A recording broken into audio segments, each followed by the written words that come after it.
मैं बात कर रहा हूँ उन डेवलपर से जिन्होंने वेबसाइट डेवलपमेंट सीखी लेकिन कुछ इंपॉर्टेंट स्टेप जो थे वेबसाइट डेवलपमेंट के वो छोड़ दिए। नंबर वन पे इंपॉर्टेंट स्टेप आता है CI/CD पाइपलाइन।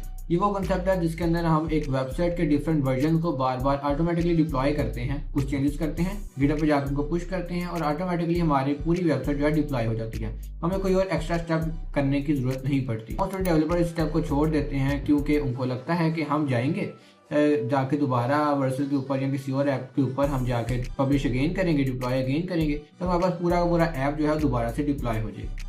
लेकिन ऐसा नहीं होता। तो हम बड़ी वेबसाइट की ओर बात करते हैं तो हमारे पास एक और चीज़ आती है जो हम कहते हैं AWS डिप्लॉयमेंट। यानी कि हमने जो पूरा ऐप अपना डिप्लॉय करना है वो हमने AWS मशीन्स के ऊपर डिप्लॉय करना है। AWS हमें डिफरेंट सर्विसेज प्रोवाइड करता है जिसके हमारे पास EC2 आती है जिस मशीन्स प्रोवाइड करती है और उसके ऊपर हम अपने ऐप को डिप्लॉय करते हैं। हमारे पास S3 बकेट्स आती हैं जिसके ऊपर हम डाटा को स्टोर कर सकते हैं और डिफरेंट डाटाबेसेस भी आती हैं जो कि हम यूज़ करके अपने डाटा को स्टोर कर सकते हैं।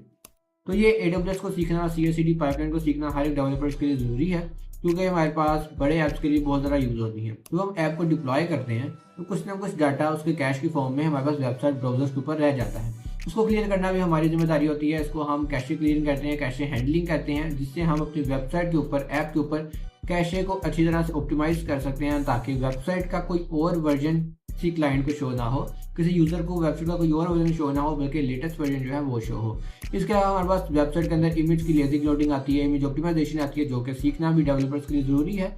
और इसके अलावा वेबसाइट के अंदर आर्किटेक्चर को मैनेज करना भी बहुत ज़्यादा ज़रूरी है। जब वेबसाइट क्रिएट कर लेना तो बहुत ज़्यादा आसान है। वेबसाइट हमने बनाई और उसको हमने डिप्लॉय कर दिया, AI से कोड लिखवाया, उसको डिप्लॉय कर दिया। लेकिन वेबसाइट का एक ऐसा कोड लिखना जिसको बाद में ऑप्टिमाइज किया जा सके, जिसको बाद में स्केल किया जा सके, 1 यूज़र से लेके 100 यूज़र तक और 100 यूज़र से लेके 1000 यूज़र तक या 10,000 यूज़र तक अपनी वेबसाइट को हम किस तरह से स्केल कर सकते हैं।